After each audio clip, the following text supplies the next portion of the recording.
ফেরাউনের বউ আর ফেরাউনের ফিনান্স মিনিস্টার অর্থমন্ত্রীর বউ দুইজন লুকিয়ে কালিমা পড়ে মুসলমান। ফেরাউন কিছু জানে না। সুবহানাল্লাহ। কি আল্লাহর খেলা!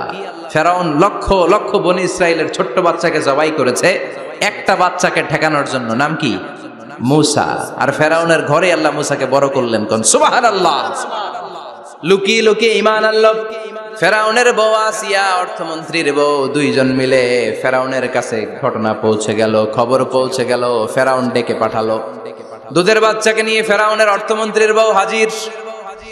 কুখ্যাত সন্ত্রাসী ফেরাউনের নিজের বউ আসিয়াও হাজির। ফেরাউন বলে, এক আল্লাহর উপর কুফরির ঘোষণা দে, আল্লাহকে ভুলে যা, আমার পায়ের সামনে সেজদা দে, আমি মাফ করে দেব। আসিয়ার এক কথা, জীবন যাবে কিন্তু ঈমান যাবে। ফেরাউনের অর্থমন্ত্রীর স্ত্রীরও এক কথা, যে আল্লাহর কাছে আমরা মাথা নত করেছি, পৃথিবীর কোন শক্তির কাছে ওই মাথার নত হতে পারে না। ফেরাউন বলল, তাই নাকি? দেখি তোদের ঈমানের পাওয়ার কত বড়। অর্ডার করলো, বিশাল বড় পাতিল নিয়ে আসো, কড়াই নিয়ে আসো, কড়াই ভর্তি তেল গরম করতে শুরু করো। টকবক টকবক করে কড়াইয়ের মধ্যে গরম তেল। ফেরাউন বলে, ও অর্থমন্ত্রীর স্ত্রী, তোমারে অনেক ভালো জানতাম, এখনই আমার পায়ের সামনে সেজদায় লুটিয়ে পড়ো, আল্লাহরে ছাড়ো, আমি তোরে ছেড়ে দেব। অর্থমন্ত্রীর বউ বলে, এত সোজা না। সুবহানাল্লাহ বলে। কি ঈমান? ঈমানের পথে অবিচল থেকে আমার মরণ যেন হয়, তোমারই কাছে মিনতি আমার, তোমারই কাছে মিনতি আমার, মহামহিম দয়াময়, ঈমানের পথে অবিচল থেকে আমার মরণ যেন হয়। পড়েন আমিন। আবার পড়েন আমিন। এক কথা, আল্লাহর সামনে মাথা নত করেছি, কারো সামনে করব না। ফেরাউন অর্ডার দিল, এই মহিলার দুধের বাচ্চাটারে টান দিয়ে আন, টকবক তেলের মধ্যে, কড়াইয়ের মধ্যে গরম তেলের মধ্যে ছেড়ে দে। মায়ের চোখের সামনে দুধের বাচ্চাকে গরম তেলের মধ্যে ছাড়ে। হিসাবটা কি সহজ নাকি? কথা বলেন। চিৎকার দিয়ে মা কেঁদে ওঠে, ছেড়ে দাও। ফেরাউনের নির্দয় অন্তরে দয়া হয় না। দুধের বাচ্চাটারে তেলের মধ্যে ছেড়ে দেওয়ার পরে মুহূর্তের মধ্যে ছেলেটা রোস্ট হয়ে যায়। কিন্তু ছেলেটা হাত উঁচু করে ডেকে বলে, মা ভয় পেও না, তোমরা দেখো টকবগে কড়াইয়ের ভেতরে তেল, আসলে মা এটা আগুন না, এটা জান্নাতের বাগান। ও মা, ফেরাউনের দিকে তাকাস না রে মা, আমার মতো দৌড় দিয়ে তেলের মধ্যে ঝাঁপ দে। আল্লাহু আকবার। ফেরাউনের অর্থমন্ত্রীর বউয়ের ঈমান দ্বিগুণ হয়ে যায়, 3 গুণ হয়ে যায়। সে বলে, ফেরাউন গোটা পৃথিবীটারে এক পাশে করতে পারবি, কিন্তু আমার মাথাটা তোর পায়ের সামনে নোয়াতে পারবি? ফেরাউনের অর্থমন্ত্রীর ওই স্ত্রীকে বাচ্চার পরে ওই তেলের মধ্যে ঢেলে দেওয়া হলো। ওই মহিলাটাও রোস্ট হয়ে যায়। বাকি রইল ফেরাউনের বউ আসিয়া। কি নাম? আসিয়া কিন্তু দৃশ্যটা দেখেছে, চাক্ষুষ মৃত্যু দেখেছে দুইজনের। ফেরাউন বলে, আসিয়া কত অন্তরঙ্গ সম্পর্ক আমাদের, আজীবন কত ভালোবাসা ছিল, কত খুনসুটি ছিল, কিন্তু আমার পায়ের মধ্যে সেজদা দিয়ে প্রমাণ কর তুই আমারে ভালোবাসিস। আসিয়ারও একই কথা, জীবন দিব কিন্তু ঈমান দিব না। ফেরাউন বলল, তোকেও আমি ছাড়বো না, তোকে আমি উলঙ্গ করব। হাজার হাজার মানুষের সামনে আসিয়ার কাপড় টেনে নেওয়া হলো। তক্তার মধ্যে শুইয়ে তক্তার মধ্যে হাতে পায়ে পেরেক মারা হলো। হাতের এই পাশ দিয়ে পেরেক ঢুকে ওই পাশ দিয়ে বেরোয়, তক্তার এ পাশ দিয়ে ঢুকে ও পাশ দিয়ে বেরোয়, ফিনকি দিয়ে রক্ত বের করে। আসিয়া সহ্য করতে না পেরে ডেকে বলে, আল্লাহ, ফেরাউন থেকে তুমি আমারে বাঁচাও। এই দোয়াটা সূরাতুত তাহরিমে আল্লাহ সরাসরি কোট করেছেন, রব্বিবনিলি ইনদাকা বাইতান ফিল জান্নাহ। ও আল্লাহ মালিক, তোমার পাশে জান্নাতে একটা ঘর বানায়া দিও। এরকম একটা সঙ্গীত আছে না নাই? এই সঙ্গীতটা সরাসরি সূরাতুত তাহরিম আসিয়ার দোয়া থেকে কোট করা হয়েছে। পড়েন সুবহানাল্লাহ। মালিক তুমি জান্নাতে তোমার পাশে আমায় একটি ঘর বানিয়ে দিও, একটি ঘর বানিয়ে দিও সে বিভীষিকাময় মহাদিনে, তোমার প্রতিবেশী করে নিও মালিক তুমি জান্নাতে, তোমার পাশে আমায় একটি ঘর বানিয়ে দিও, একটি ঘর বানিয়ে দিও। আল্লাহু আকবার। সেই 5000 বছর আগের দোয়া আজও আমরা তাফসীর মাহফিলে গান বানিয়ে বলি। 5000 বছর আগের কথা আজও আমরা কোরআনের আয়াত হিসেবে পড়ি। আল্লাহু আকবার। কি মাকবুল হয়েছেন মহিলাটা আল্লাহর দরবারে। আল্লাহরে বললেন, আল্লাহ শুধু তোমার ইবাদতের কারণে আজকে আমার এমন দশা উলঙ্গ হওয়া লাগলো, আমার হাতে পায়ে পেরেক ঠোকা হলো, আল্লাহ এখন গরম তেলের মধ্যে ছেড়ে দেয়া হবে, তুমি বাঁচাও। আল্লাহ বললেন, জিব্রাইল আমার জান্নাতটারে আসিয়ার চোখের সামনে তুলে ধর। আমার আসিয়া দুনিয়ার বুকে থেকে জান্নাত দেখে দেখে আমার মেহমান হয়ে আমার কাছে আসবে। আসিয়াকেও গরম তেলের মধ্যে ফেলে দেয়া হলো। দুনিয়ার বুকে থেকে জান্নাতের নমুনাটা দেখতে দেখতে সাইয়েদাতুনা আসিয়া আল্লাহর কাছে চলে গেলেন। পড়েন আল্লাহু আকবার। এজন্য ঈমানের পথে অবিচল থেকে আমার মরণ যেন হয়। পড়েন আমিন। তাহলে আসিয়ার জীবনী থেকে আমার মায়েদের জন্য শিক্ষা হলো, ঈমান ছাড়া যাবে না, বেঈমান হয়ে মরা যাবে না, মাজারে গিয়ে মুশরিকাদের কাতারে নাম তোলা যাবে। ওই মায়েরা ঈমান কেমন করে রক্ষা করবেন? ঈমান কত বড় দামি জিনিস। ঈমান একজন নারীর মর্যাদা আল্লাহর কাছে কত বাড়িয়ে তোলে। আসিয়ার জীবনে এই শিক্ষাটা আছে না নাই? কথা কম, বোঝা যায়? বোঝা যায়। তাহলে প্রথমে জানলাম কার কথা? হাজারের কথা। হাজেরার জীবনী থেকে শিক্ষা ছিল তাওয়াক্কুল করতে হবে একজনের উপর, তিনি কে? আল্লাহ। আসিয়ার জীবনী থেকে আমরা কি শিখলাম? ঈমান রক্ষা করতে হবে। জীবন যাবে, ঈমান যাবে, জীবন যাবে, ঈমান যাবে। 3 নম্বরে মারিয়াম আলাইহিস সালাম, আজীব একটা মহিলা, স্বামী ছাড়া তার পেটের ভেতরে সন্তান দিয়েছে কে? আবার উনার নামে কোরআনে একটা সূরা দিয়েছে কে? কি নাম? সূরাতু মারইয়াম। কাফ হা ইয়া আইন সাদ, যিকরু রাহমাতি রাব্বিকা আবদাহু যাকারিয়া। আল্লাহু আকবার। কি সুন্দর সূরা, কি অন্তমিল, কি চমৎকার ঘটনার বর্ণনা। উনার নামেও সূরা, উনার ফ্যামিলির নামেও সূরা। উনার আব্বার নাম ইমরান, মায়ের নাম হান্না বিনতে ফাখুজ। উনাদের ফ্যামিলিটা আল্লাহর কাছে এত প্রিয়, আল্লাহর একটা সূরা দিলেন ইমরানের পরিবারের সূরা। কোন? সুবহানাল্লাহ। কোরআনের 3 নাম্বার সূরা, সূরাতু আলে ইমরান। কি নাম? সূরাতু। আবার কোরআনে আল্লাহ ওনাকে বলেছেন সিদ্দিকা, মানে সত্যবাদী নারী। আবার আল্লাহ বলেছেন ওয়ালাইসা যাকারু কাল উনসা, এটা এমন মেয়ে কোন পুরুষ এই মেয়ের মতো হতে পারে? ওনার মা হান্না বললেন, আল্লাহ আমার পেটে ছেলে না মেয়ে আমি জানি না। যখন মারিয়াম পেটে, আল্লাহ ছেলে হোক মেয়ে হোক বাইতুল মুকাদ্দাসের খাদেম হিসেবে তুমি কবুল করে নাও। আমার পেটে যা আছে তোমার জন্য মানত করে দিলাম। কিন্তু ভূমিষ্ঠ করার পরে দেখে মাইয়া, ভূমিষ্ঠ করার পরে দেখে কি? মেয়ে। ভাবছিল ছেলে, ছেলে হইলে খাদেম হবে, এখন মেয়ে। আল্লাহ বলে চিন্তা করো না, সাধারণ মেয়ে না। ওয়ালাইসা যাকারু কাল উনসা, এটা এমন মেয়ে কোন ছেলেরাও এই মেয়ের মতো হতে পারে। এই মেয়েকে দিয়ে দেওয়া হলো Baitul Maqdis, one of the major 3 mosques in Islam. ইসলামের সর্বশ্রেষ্ঠ 3টা মসজিদের একটা। এই বাইতুল মুকাদ্দাসের খাদেমা ছিল উনি। মসজিদ ক্লিন করতো আর ইবাদত করতো, ইবাদতে মশগুল হয়ে থাকতো, পাগল পাড়া হয়ে থাকতো, চক্ষু বন্ধ করে আল্লাহর কথা স্মরণ করতো। মর্যাদা আল্লাহ এত বাড়িয়ে দিলেন, আনসিজনাল যত জান্নাতি ফল সব সামনে এসে হাজির হয়ে যেত। ওনার খালু জাকারিয়া এসে বলতেন, আন্না লাকে হাদা, ও মারিয়াম এই ফল তো এই সিজনে ফিলিস্তিনে নাই, পাইলা কই? তিনি বলতেন, হুয়া মিন ইনদিল্লাহ, রব্বুল আলামিন জান্নাত থেকে ফলের ব্যবস্থা করেছে। কোরআন সাক্ষী, আন্না লাকে হাদা, কোত্থেকে এই ফ্রুট পাইলা? আনসিজনাল, এটা তো এখানে নাই। উনি বললেন, হুয়া মিন ইনদিল্লাহ, ইন্নাল্লাহা ইয়ারযুকু মান ইয়াশাউ বিগাইরি হিসাব। আল্লাহ এরকম যারে চায় বিগাইরি হিসাব রিজিক দিয়ে থাকে। সুবহানাল্লাহ বলেন। সব সময় আল্লাহর ইবাদত, সব সময় তাহাজ্জুদ, সব সময় জিকির করতেন, লা ইলাহা লা ইলাহা ইল্লাল্লাহু মুহাম্মাদুর রাসূলুল্লাহ। ওনার পুরো জীবনের কোনো মুহূর্ত আল্লাহর জিকির থেকে খালি যায় নাই, সব সময় ইবাদতে মশগুল। সব সময় কি? তার মানে মারিয়ামের জীবনী থেকে আমাদের শিক্ষা, আমার মায়েরা বোনেরা ইবাদতে মশগুল থাকতে হবে। কিন্তু দুর্ভাগ্যজনক হলেও সত্যি, আমার বোনেরা জি বাংলা নিয়ে মশগুল থাকে। ওনারা মশগুল থাকে ঠিকই, তবে ইবাদত নিয়ে না। কি নিয়ে? কথা কন। জি বাংলা কি এখনো দেশে চলে? স্টার জলসা এগুলো চলে, কিরণমালা, এই সিরিয়ালগুলো চলে। নতুন সিরিয়াল আসছে, নাম কত কয়েকটা, ওয়াজ মাহফিলে বলা লাগবে আমাদের। কি নাম, কি চলে এখন জানো না তুমি?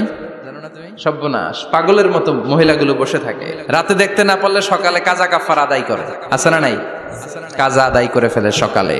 খবরদার, জি বাংলা, স্টার জলসা, হিন্দি মুভি নিয়ে মশগুল থাকা যাবে না আমার বোনেরা। আপনিই পারেন আপনার ফ্যামিলিটারে জান্নাতে ফ্যামিলি বানাতে, আপনিই পারেন পরিবারটারে শান্তিময় করতে। নারী ভালো তো পরিবার ভালো। এজন্য মারিয়াম আলাইহিস সালামের জীবনী থেকে আমার বোনদের জন্য শিক্ষা, ঘরের সব কাজ শেষে অবসর যেই সময়টা পাবো ইবাদতে মশগুল হয়ে যাব, ঠিক কিনা? ইবাদতে মশগুল থাকার দরকার আছে না নাই? তাহলে মারিয়ামের মতো আপনাদের মর্যাদাও বাড়িয়ে দিবে কে? কয়জনের জীবনী গেল, আর বাকি কয়জন শুনবেন? কষ্ট হচ্ছে? এরপরে বিশ্বনবীর প্রথম বউ খাদিজা। কি সুন্দর নাম, খাদিজা বললে ভালো লাগে না? প্রথম নারী যিনি কালিমা পড়ে ইসলাম ধর্ম গ্রহণ করেছেন, আমাদের আম্মা জান। বিশ্বনবীর প্রথম বউ, 25 বছর বিশ্বনবীর সাথে সংসার করেছেন, 3 বছর বিশ্বনবীর সাথে জেল খেটেছেন, শিয়াবে আবি তালেবে। কেমন বউ? জামাইও জেলখানায়, বউ জেলখানায়। বিশ্বনবীর সবগুলো বাচ্চা সন্তান, ছেলে মেয়ে এই মহিলার গর্ভ থেকে এসেছে, একজন ছাড়া, ইব্রাহিম। ইব্রাহিম বিশ্বনবীর আরেক বউ মারিয়ার গর্ভে এসেছে, বাকি সব খাদিজার গর্ভে। যে আমরা ফাতেমা, বিশ্বনবীর কন্যার নাম কি? ফাতেমার মায়ের নাম কি? খাদিজা। সুবহানাল্লাহ। ফাতেমা, রুকাইয়া, উম্মে কুলসুম, জায়নাব, এই 4 জনের মাই খাদিজা। আবার আব্দুল্লাহ, কাসেম, এদের মায়ের নামও খাদিজা। বিশ্বনবীর সব সন্তান এসেছে খাদিজার পেট থেকে। বরকত বেশি না কম? বিশ্বনবী ভয় পেলে খাদিজার কাছে গেলে ভয় কেটে যেত, সাহস যোগাতেন, শেল্টার দিতেন, ছাতার মতো মাথার উপরে দাঁড়িয়ে থাকতেন। আল্লাহু আকবার। বিশ্বনবী বলতেন, রুজিক তো হুব্বাহা, খাদিজার ভালোবাসা আমার অন্তরে আল্লাহ রিজিক হিসেবে দিয়েছে। আবার বিশ্বনবী বলতেন, আল্লাহ যেই কিয়ামতের দিন বন্ধু বন্ধুরে চিনবে না, ভাই ভাইরে চিনবে না, কেউ কাউরে চিনবে না, ওই কঠিন দিনে আমি আমার খাদিজারে যেন ভুলে না যাই, আমার খাদিজারে যেন দেখা মাত্রই চিনতে পারি এটা আমার খাদিজা। খাদিজাকে নিয়ে মা আয়েশা একদিন একটা কটু কথা বলেছিল। ও নবী, কবে আপনার এই বুড়ি মহিলা, বুড়ি বউ খাদিজা ইন্তেকাল করেছে, তারপরে কত সুন্দরী সুন্দরী বউ আমরা এসেছি, আমার ভালো লাগে না? খালি বুড়ির কথা কন কেন? খালি ওই বুড়ির কথা স্মরণ করেন। আমরা আছি, আমাদের দিকে তাকান, আমরা কত সুন্দরী, আমরা কত ভালো। বিশ্বনবী রেগে গেলেন, মা আয়েশাকে এইভাবে ধরলেন। জীবনে কোনোদিন কোন স্ত্রীর গায়ে হাত তোলে নাই, শুধু ওই দিন মা আয়েশাকে এইভাবে ধরেছিলেন আর বলেছিলেন, আয়েশা খবরদার, জীবনে এই কথা বলবা না। আমার খাদিজা আমার বিপদের দিনের সঙ্গিনী, তোমরা আমার সুখের দিনের সঙ্গিনী। তোমরা কেউ আমার সাথে জেল খাটো নাই, খাদিজা আমার সাথে জেল খেটেছে 3 বছর। কয় বছর? কি মহিলা ছিল! বিশ্বনবীকে সবসময় আগলে রেখেছে, শেল্টার দিয়েছে, প্রতিভক্ত ছিল। খাবার নিয়ে বিশ্বনবীর জন্য এদিক সেদিক যেতেন, বিশ্বনবী না আসলে খেতেন না। বিশ্বনবীকে কলিজার চাইতো বেশি ভালোবাসতো, পতি যা বলবে তাই শুনতো। ও মায়েরা, খাদিজাতুল কুবরার জীবনী থেকে আপনাদের জন্য শিক্ষা হলো প্রতিভক্তি। কি ভক্তি? এখন প্রতিভক্তি নাই, আমরা করি নারী ভক্তি। এখন নারী নির্যাতন কমে গেছে বাংলাদেশে, বেড়ে গেছে পুরুষ নির্যাতন। কথা কন। এখন আমরা ভক্তি করা লাগে, আমরা ভক্তি না করলে ঘরে খাওয়ান নাই, এরকম ঝামেলা আছে না নাই? কথা বলেন। আপনাদের নাগাইশের মহিলারা অনেক ভদ্র, নাগাইশের মহিলারা নিশ্চয়ই পতিকে অনেক ভক্তি করে। মায়েরা, বোনেরা, আপনার স্বামী যদি আপনার উপরে নাখোশ থাকে, আপনার ইবাদত আপনাকে বাঁচাতে পারবে না। বিশ্বনবী ফাতেমাকে বললেন, ফাতেমা তুমি বিশ্বনবীর মেয়ে হতে পারো, কিন্তু আলী যদি তোমার উপরে নাখোশ থাকে, তোমার সব শেষ, সব শেষ। আবার বিশ্বনবী বললেন, আমি যদি এক আল্লাহ ছাড়া কারো সামনে মাথাটা নত করার বিধান দিতাম, এক আল্লাহ ছাড়া যদি কাউকে সেজদা করতে আমি বলতাম, আমি দুনিয়ার সব নারীদের বলতাম স্বামীর পায়ে সেজদা দিয়ে পড়ে থাকো। কি সম্মান আল্লাহ দিলেন স্বামীকে। আপনার জান্নাত আপনার স্বামীর ভেতরেই। স্বামীকে সন্তুষ্ট করেন, স্বামীর আনুগত্য করেন, দেখবেন ফ্যামিলিটা সুন্দর হবে। আর স্বামীরা স্ত্রীদেরকে ভালোবাসেন, স্ত্রীদেরকে ভালোবাসার গল্প শোনাবেন, দামি দামি শাড়ি কিনে দিবেন, তার স্ত্রীর সাথে প্রেম নিবেদন করেন, ভালোবাসা নিবেদন করেন। সংসারটারে শান্তিপূর্ণ করে দিবে কে? তার মানে খাদিজাতুল কুবরার জীবনী থেকে শিক্ষা কি? বললা গেছি কি শিক্ষা? প্রতিভক্তি। কি ভক্তি? স্বামীকে ভক্তি করা লাগবে, তা না হলে জান্নাত নাই। এরপরে বিশ্বনবীর একমাত্র কুমারী বউ নাম কি? আয়েশা। বিশ্বনবী বললেন উরিতুকি ফিল মানামি সালাসা লায়াল। আয়েশা, বিয়ের আগে তোরে কিন্তু আমি 3 বার স্বপ্নে দেখছিলাম। সুবহানাল্লাহ কইবেন না? বড্ড খুশি হয়ে গেলেন আয়েশা। এরপরে বললেন 3 বার স্বপ্ন দেখার পরে তোমার ব্যাপারে মনের মধ্যে কেমন কেমন যেন ভালো লাগে। তারপরে একটা ছোট্ট কাগজের মধ্যে, জান্নাতি কাগজ, রেশমি কাপড়ের মধ্যে তোমার চেহারাটা এনে জিব্রাইল বললেন দেখেন নবী কেমন লাগে। আমি কইলাম ভালো লাগে। কার মেয়ে? আপনার বন্ধু আবু বকরের মেয়ে, বিয়ে করবেন নাকি? বিশ্বনবী বললেন ও জিব্রাইল, তুমি যদি ঘটক হও, আল্লাহ যদি হয় কাজী, আমি মুহাম্মদ বিয়েতে রাজি। সুবহানাল্লাহ পড়েন। বিয়ে হয়ে গেল, কিন্তু ঘরে দামি ফার্নিচার নাই, টাকা পয়সাও তেমন নাই, কিন্তু আছে খালি সুখ। আছে কি? যেটা টাকা দিয়ে কিনা যায়, টাকা দিয়ে বাড়ি কিনা যায়, গাড়ি কিনা যায়, সুখ কিনা যায় নাকি? টাকা দিয়ে বিছানা কিনা যায়, বালিশ কিনা যায়, হোম কিনা যায় নাকি? কথা বলেন। এজন্য সুখ দেয়ার মালিক কে? দোকানে সুখ পাওয়া যায়? নাগাইশ বাজারে তো সুখ বেছে না, বেচতে নিয়ে যাইতাম আজকে গাড়িতে গিয়ে। সুখ বেছে? কথা কন। সুখ পাওয়া যায় না। সুখ দেয়ার মালিক একজন, তিনি কে? আল্লাহ। মা আয়েশা একমাত্র কুমারী বউ, আদর করে তিনি ডাকতেন হুমায়রা, আবার মাঝে মাঝে ডাকতেন ইয়া আইশু। আয়েশা না, আয়েশু, সংক্ষেপ। এত ভালোবাসতেন মা আয়েশাকে। মা আয়েশা গ্লাসের যেই জায়গা দিয়ে পানি খেতেন, বিশ্বনবী ওই জায়গায় মুখ লাগিয়ে পানি খেত। মা আয়েশা গোশতকে হাড্ডি ফেলে দিলে বিশ্বনবী ওই হাড্ডিটা নিয়ে চষতে শুরু করে দিত। এক বালতি থেকে পানি নিয়ে দুইজনে গোসল করত। আবার বিশ্বনবী মাঝে মাঝে বায়না ধরতো, মাঝে মাঝে রাগও করত। সুবহানাল্লাহ কোন। স্বামী স্ত্রীর মধ্যে একটু রাগ আছে না নাই? রাগ থাকলে ওইটারে আবার ভালোবাসায় পরিণত করে দেয় কে? রাগ না থাকলে ভালোবাসা তো ভালোবাসাই না, রাগ থাকতেই হবে, তাইলেই ভালোবাসার মর্ম বোঝা যায়। চিল্লায় বলেন ঠিক কিনা? ক্ষুধা না থাকলে খাবারের মর্যাদা বোঝা যায় না। সারাদিন পেট ভরা, খাওয়ার মজা বুঝবেন? ক্ষুধা, প্রচন্ড ক্ষুধা, তৃষ্ণার্ত, লেবুর শরবত পাইলে অমৃতের মতো লাগবে। প্রচন্ড ক্ষুধা, হাজি বিরিয়ানি পাইছেন 1 প্লেট, ইচ্ছে মতো খাবেন, কিন্তু পেট ভর্তি, হাজি বিরিয়ানি খাওয়া যাবে? এজন্য রাগ না থাকলে ভালোবাসা যে কত দামি, ভালোবাসা যে আল্লাহর পক্ষ থেকে কত বড় নেয়ামত বোঝা যায় না। মাঝে মাঝে মা আয়েশা রাগ করতেন। শুনতেছেন? বিশ্বনবী বলেন আয়েশা, কখন তুমি রাগ করো, কখন তুমি আমারে ভালোবাসো আমি বুঝি। সুবহানাল্লাহ পড়েন। মা আয়েশা বললেন কেমনে বুঝেন? বিশ্বনবী বললেন যখন তুমি রাগ করো তখন নামাজের পরে দোয়ার মধ্যে বলো, ও ইব্রাহিম আলাইহিস সালামের আল্লাহ, আপনি আমার উপর দয়া করেন। তার মানে তুমি রাগ করে আছো, আমার নাম নাও নাই। আর যখন আমার উপর খুশি থাকো নামাজের পরে দোয়াতে বলো, মুহাম্মদ সাল্লাল্লাহু আলাইহি ওয়াসাল্লামের আল্লাহ, আপনি আমাদের উপর রহমত করেন। তার মানে খুশির সময় তুমি আমার নাম নাও, রেগে গেলে অন্য নবী দেয়া দোয়া সাইরা দাও, রেগে গেলে আমার নামটা নাও না। মা আয়েশা বলে নবী গো, আমি তো শুধু নামটাই মুখ দিয়ে নেই না, কিন্তু কলিজা থেকে তো আপনারে বাদ দিতে পারি না। আল্লাহু আকবার! কি ভালোবাসা! মা আয়েশা বলতেন আমি যখন বিশ্বনবীর সাথে শীতের রাতে এক লেপের নিচে ঘুমাতাম তখনও জিব্রাইল ওহী নাজিল করত।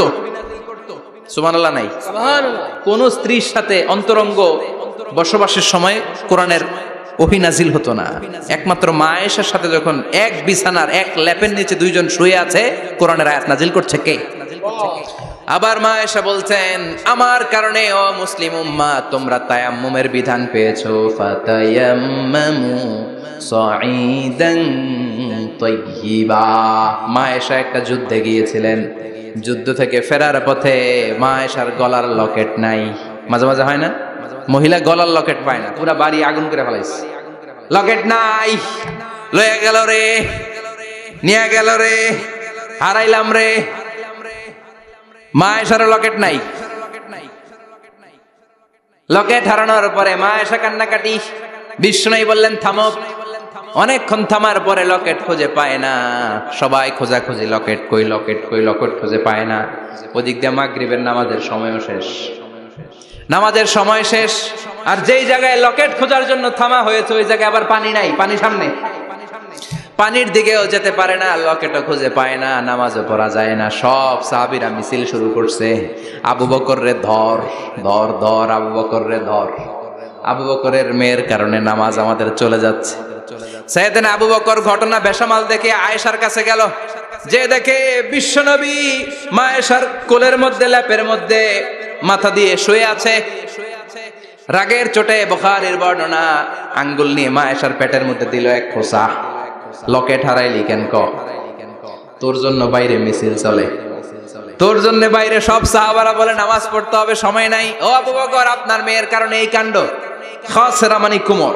আবু বকর মা আয়েশার খাসরাতে এত জোরে গুতা মেরেছেন, মা আয়েশা বললেন এই গুতার কারণে আমি অনেক দূরে চলে যাওয়ার কথা ছিল ব্যথার চোটে, কিন্তু যাই নাই, কারণ কোলে কে? কোলের মধ্যে বিশ্বনবীর মাথা। নড়ে গেলে বিশ্বনবীর ঘুম ভেঙে যাবে, ব্যথাটা হজম করেছি, নড়ি নাই।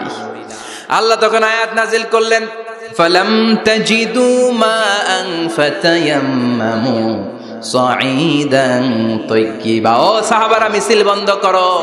কোন নারীর বিরুদ্ধে মিছিল করো? এই নারীর সাথে তো বিয়ে আমি সরাসরি বিশ্বনবীর দিয়েছি। যাও, ওজুর জন্য টেনশনে ছিলা, টেনশনের দরকার নাই। আয়েশার কারণে আজকে নতুন করে একটা বিধান দিলাম, আজ থেকে যদি ওজুর পানি না পাওয়া যায়, বালুর মধ্যে 2 হাত বাড়ি মেরে তায়াম্মুম করো, নামাজ পড়ে নাও, কবুল করে নিবে কে? এই মা আয়েশার লকেট হারানোর কারণে তায়াম্মুমের বিধান নাজিল হয়েছে। কোন সুবহানাল্লাহ। মা আয়েশা বলতেন, আমার কোলে মাথা রেখে বিশ্বনবী শেষ নিঃশ্বাস ত্যাগ করেছে, আবার আমার ঘরের মধ্যেই বিশ্বনবীর কবর। সুবহানাল্লাহ। বিশ্বনবীর কবরটা কিন্তু মা আয়েশার ঘরের মধ্যে। এখনো বিশ্বনবীর কবর যেই জায়গায়, এই জায়গায় মা আয়েশার ঘর ছিল। সুবহানাল্লাহ। কোন 2210টি হাদিস বর্ণনা করেছেন। কত? কথা কয় না, 2210টা। ফ্যামিলির হাদিস বর্ণনার জন্য মা আয়েশাকে আল্লাহ তাআলা বিশ্বনবীর ট্যাপ রেকর্ডার বানিয়ে পাঠিয়েছেন। যাই বিশ্বনবী বলতেন ট্যাপ রেকর্ডের মতো রেকর্ড করে সব সাহাবীদের কাছে বর্ণনা করতেন। কত কবিতা উনি নিজে জানতেন, নিজেই জানে না। কত মাসালা যে জানতেন তার কোনো হিসাব নাই। ইলমুল ফারায়েজ, বাপ মরলে ছেলে মেয়ে থাকলে কে কতটুকু সম্পদ পাবে, মা আয়েশার চেয়ে এই বিধান মদিনায় কেউ জানতো না।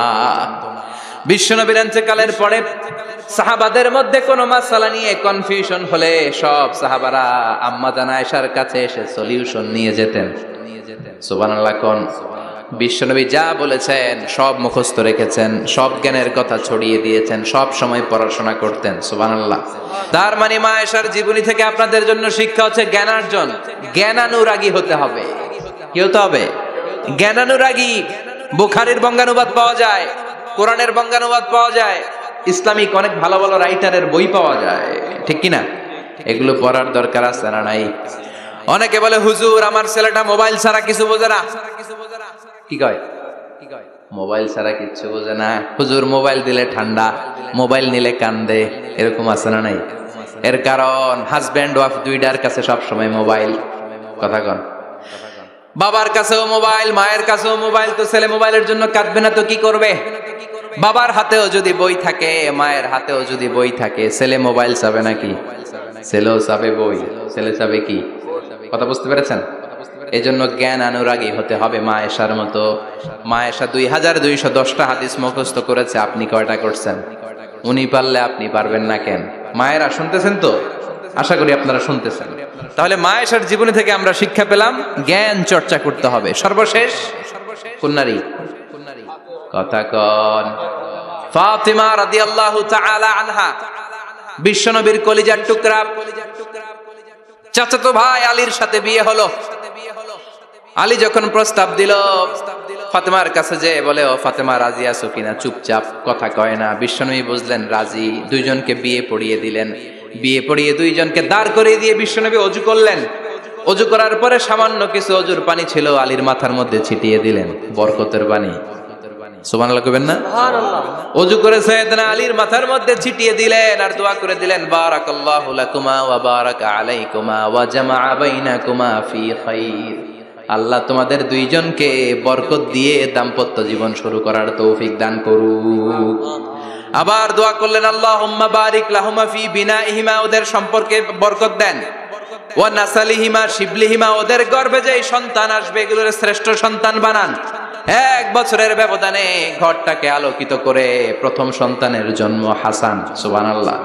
হাসান রে বিশ্বনবী এত আদর করেছেন, বিশ্বনবীর কাছ থেকে এত আদর কেউ কোনোদিন পায় নাই। হাসান রে বিশ্বনবী ডাকতেন লুকা। বুখারীর বর্ণনা। শব্দটা কি? লুকা মানে পিচ্ছি। ছোট বাচ্চাদেরকে আপনারা কি কন? আরে পিচ্ছি তো আমি কইছি, আপনারা কি কন?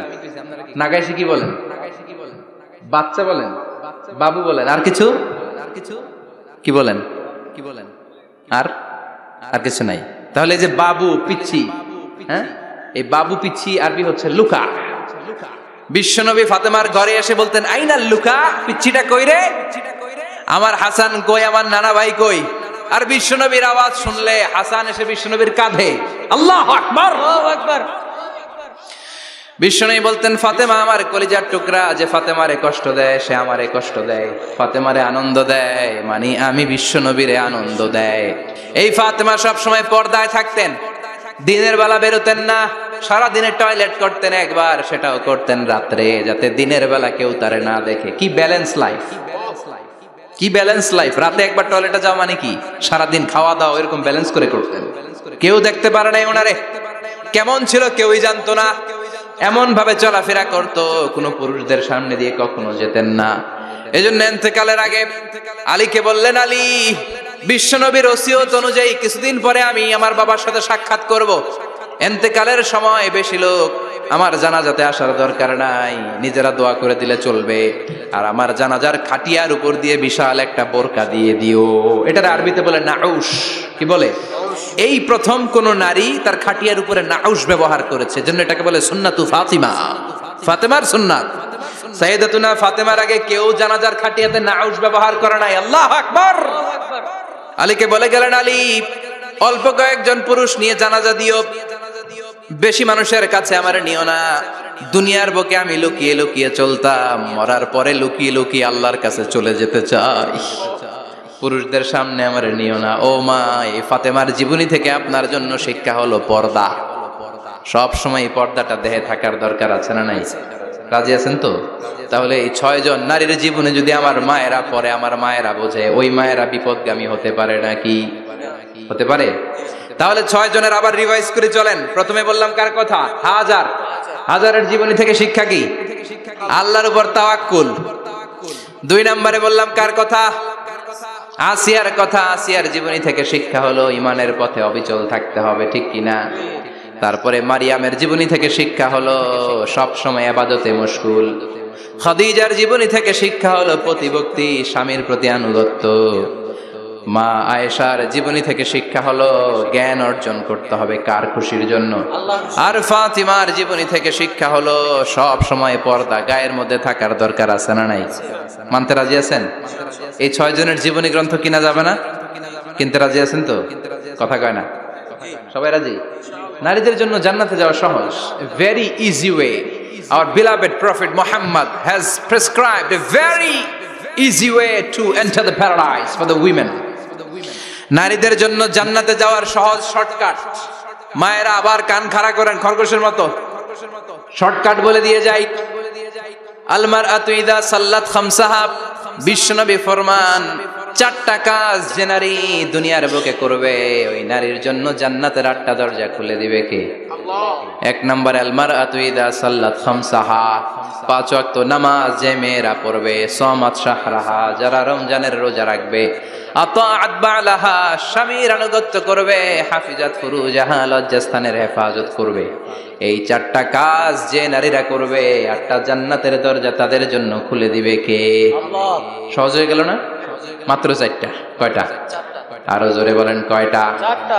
মাত্র 4টা কাজ। আর কিছু কাজ করতে বিশ্বনবী নিষেধ করেছেন। জামার উপর দিয়ে পারফিউম মেখে যেতে নিষেধ করেছেন মুহাম্মদ সাল্লাল্লাহু আইয়ুমা ইমরাআতিন ইস্তাআতারাত, যেই মহিলারা পারফিউম মেখে বের হলো পুরুষদের দৃষ্টি আকর্ষণের জন্য, কিয়ামতের দিন জিনাকারিনীদের কাতারে ওদেরকে দাঁড় করাবে কে? অনেক মহিলারা আছে ঝাঁঝালো পারফিউম দেয়, আছে না? টেম্পুর মধ্যে বসাই যায় না, না সিএনজিতে বসছেন, এদিকে বসছে খালাম মায়, হায় হায়। মায়েরা খেয়াল করে শুনেন, আপনাদের ড্রেস কেমন হবে? নাম্বার 1, আপনার পুরো দেহটা ঢাকা থাকতে হবে। যে ড্রেস পরবেন you should cover your whole body. শুধু হাতের এই 2 কবজি আর চেহারা খোলা রাখতে পারবেন, তবে চেহারা ঢেকে রাখা উত্তম। একজন মহিলা বোরকা পরছে কিন্তু চেহারা খোলা, তার হেজাব হয় নাই, পর্দা হয় নাই, এটা বলা যাবে, কিন্তু উত্তম হচ্ছে চেহারা ঢেকে রাখা, কারণ চেহারা সৌন্দর্যের রাজধানী।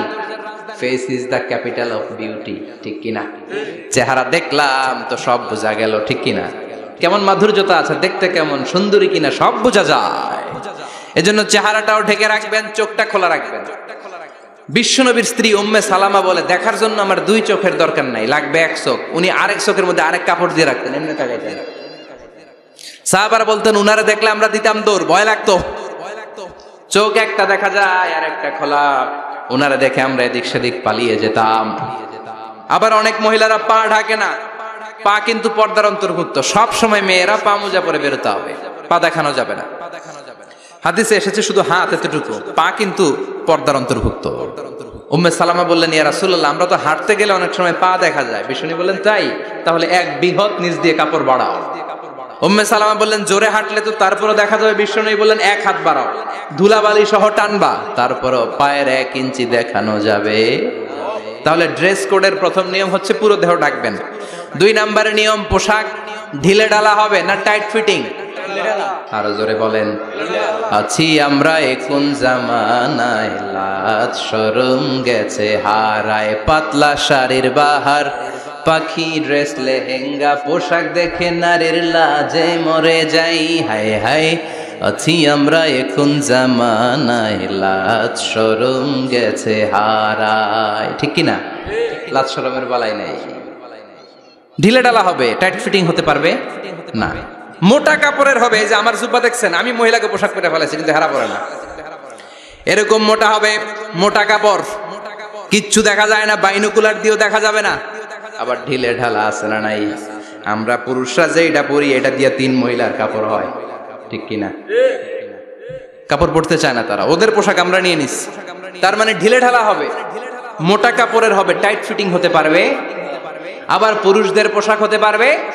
এই 4টা নিয়ম মেনে যে যেই ধরনের পোশাক পরেন, চাদর পরেন সমস্যা নাই, শাড়ি পরেন সমস্যা নাই, ব্লাউজ পরলে ফুল হাতা পরবেন সমস্যা নাই, মেক্সি পরলেও সমস্যা নাই, বোরকা পরলেও সমস্যা নাই, কিন্তু পোশাকটা শালীন পোশাক হতে হবে। কি পোশাক?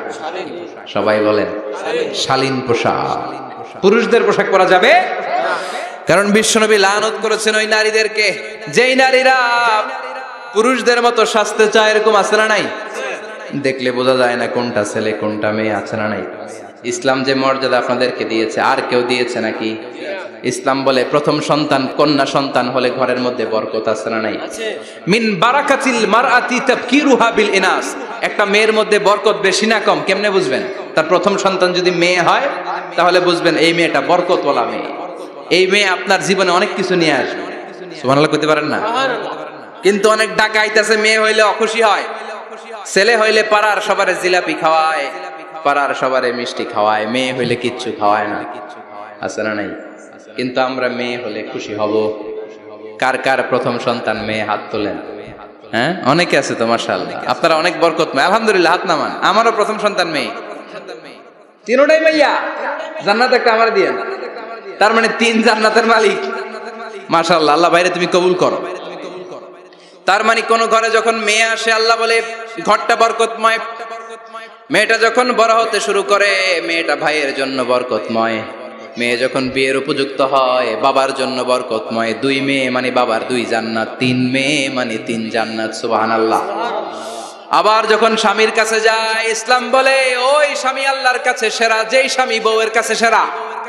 বউ যদি আপনারে ভালো বলে আপনি আল্লাহর কাছে ভালো, বউ যদি খারাপ বলে আপনি আল্লাহর কাছে খারাপ। তার মানে ব্যালেন্স করেছে ইসলাম। স্বামীরও আনুগত্য করতে বলেছে, আবার স্বামীকেও বলেছে স্ত্রীকে ভালোবাসতে, ঠিক কিনা? কথা বলেন। এবার আরেকজনের স্ত্রী, ইসলাম বলে তোমার হাত যদি বউয়ের হাতের সাথে মিলাও, 2 হাতের সগীরা গুনাহ মাফ করে কে? স্ত্রীর দিকে যখন তাকাও তোমার চোখের সগীরা গুনাহ মাফ করে কে? প্রতি মাসে মাসে স্ত্রীর কাপড় চোপড় আর কসমেটিক্স কেনার জন্য যে টাকাটা দাও, এই টাকাটা সদকা হিসেবে কবুল করবে কে? এবার এই মহিলা গর্ভবতী, ইসলাম বলে সন্তান ভূমিষ্ঠ করতে যে যদি কোনো মা ডেলিভারি কেসে হসপিটালে মারা যায় কিংবা বাসায় মারা যায়, কিয়ামতের দিন ওই মহিলাকে শহীদদের কাতারে দাঁড় করায় দিবে কে? বাচ্চা ভূমিষ্ঠ করতে যে শাহিদা, শহীদদের কাতারে। আর সুন্দর মতো যদি আসে, আল জান্নাতু তাহতা আকদামি উম্মাহাতিকুম, মায়ের পায়ের নিচে সন্তানের বেহেশত আছে না নাই? জোরে বলেন। এজন্য ইসলাম বলে খবরদার, মায়ের মর্যাদা সবচেয়ে বেশি। এক সাহাবী বললেন, ইয়া রাসূলুল্লাহ, কার সাথে ভালো আচরণ করব?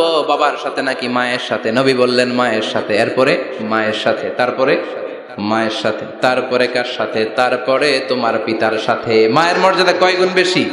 ওগো মা তুমি এই ধরনের শ্রেষ্ঠ নেয়ামত, তোমারই পদতলে রয়েছে জান্নাত।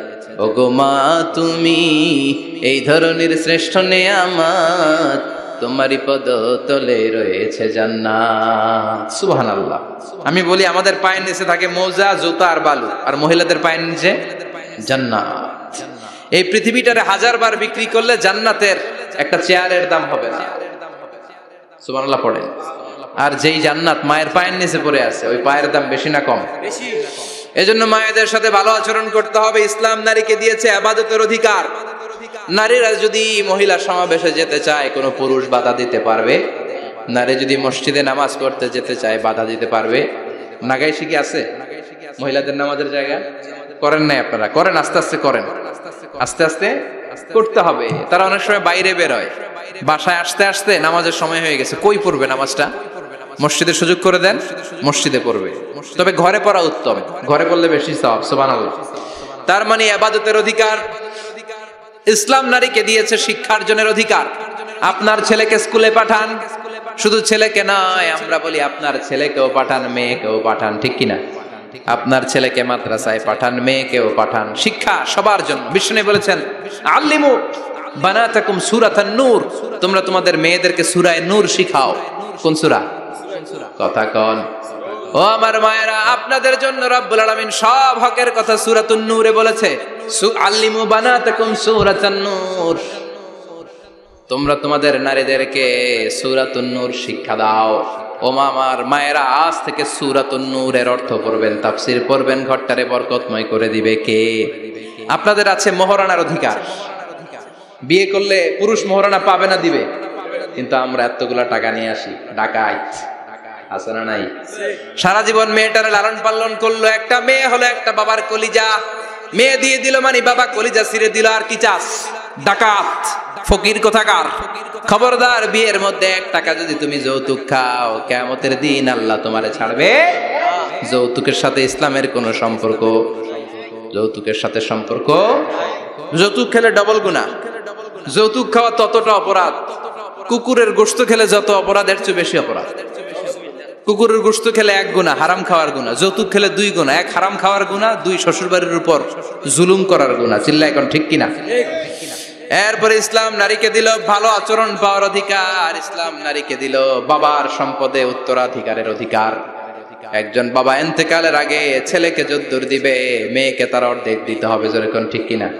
নাগাইশের বাবারা কি করে? দেয় তো? নাগাইশ এলাকায় কি হয়? ছেলেরে 2 কাটা দিলে মেয়ের 1 কাটা দেয় না? কদ্দুর দেয়? দেয় না। হ্যাঁ, ডাকাই। ওই যে ডাকাই। আবার কই সুবহানাল্লাহ, নাউজুবিল্লাহ কও বেটা। ছেলেকে যদ্দুর দিবেন, মেয়েকে অর্ধেক। ইউসিকুমুল্লাহু ফি আওলাদিকুম লিযযাকারি মিসলু হাযযিল উনসায়াইন। ও আমার বাবারা, সম্পদ হলো হাতের ময়লা, আপনি চলে যাবেন, সম্পদ থেকে যাবে। ছেলেরে যদ্দুর দিবেন, মেয়েরে অর্ধেক। কার কথা? মানতে রাজি আছেন তো? একজন প্রশ্ন করেছে যে অনেক মেয়েরা ডিজাইন করা বোরকা পরে, এত ডিজাইন করে যে তাকিয়ে থাকতে মনে চায়। মানে বোরকা পরার কারণে আরো বেশি তাকায় থাকতে মনে আছে। এরকম ঝামেলা আছে না? নাই না। এরকম ঝিলিমিলি বিভিন্ন ধরনের ডিজাইন করা, অতিমাত্রায় ডিজাইন, যেটা মানুষের দৃষ্টি আকর্ষণ করতে পারে এরকম বোরকা পরা যাবে না। বোরকা হতে হবে ঢিলে ঢালা, বোরকা হতে হবে মোটা কাপড়ের, বোরকা হতে হবে আপনার সেফ গার্ড। ওই বোরকায় যদি আপনার সর্বনাশের কারণ হয় তাহলে তো এই বোরকা দিয়ে কোনো লাভ নাই। চিল্লা এখন ঠিক কিনা? আসসালামু আলাইকুম রাহমাতুল্লাহ। হুজুর, দত্তক পালার সুবিধা সম্পর্কে বা লাভ সম্পর্কে কিছু বললে ভালো হতো। দত্তক পালা জায়েজ আছে, ইয়াতিম হিসেবে পালবেন। বিশ্বনবী বলতেন, আনা ওয়া কাফিলুল ইয়াতীমি ইয়াউমাল কিয়ামাতি কাহাতাইন, আমি আর যারা ইয়াতিম পেলেছে তারা দুইজন একসাথে এইভাবে থাকবো। আমি এই রুমে, ইয়াতিমের রক্ষণাবেক্ষণকারী এই রুমে। সুবহানাল্লাহ। নবীর সাথে থাকবেন। তবে যেই ছেলেটাকে নিয়ে আসবেন তাকে আপনার ছেলে হিসেবে পরিচয় দেওয়া যাবে না। সে আপনাকে বাবা ডাকতে পারবে না, সে আপনাকে চাচা ডাকবে, আঙ্কেল ডাকবে, খালু ডাকবে, যা মন চায় ডাকবে। আপনাকে আব্বা এটা বলতে পারবে না। সে বলতে পারবে চাচা, সে বলতে পারবে খালু, সে বলতে পারবে মামা। আমার বোনেরা, আপনাদের জন্য যা বলেছি কিফায়া, নাকতাফি বিহাদাল কদর, এতটুকুই আমি যথেষ্ট মনে করি। এজন্য 6 জন নারীর জীবনী আমাদেরকে জানতে হবে। আমাদেরকে হেজাব পালন করতে হবে আমাদের সিকিউরিটির জন্য। ইসলাম আমাদেরকে যে অধিকার দিয়েছে কেউ দেয় নাই। ইসলাম যে বিধান দিয়েছে আমাদের ভালোর জন্যই দিয়েছে, ঠিক কিনা? আল্লাহ আমাদের সবাইকে কথাগুলো বোঝার ও আমল করবার তৌফিক দান করুক। আমরা পড়ি আমিন।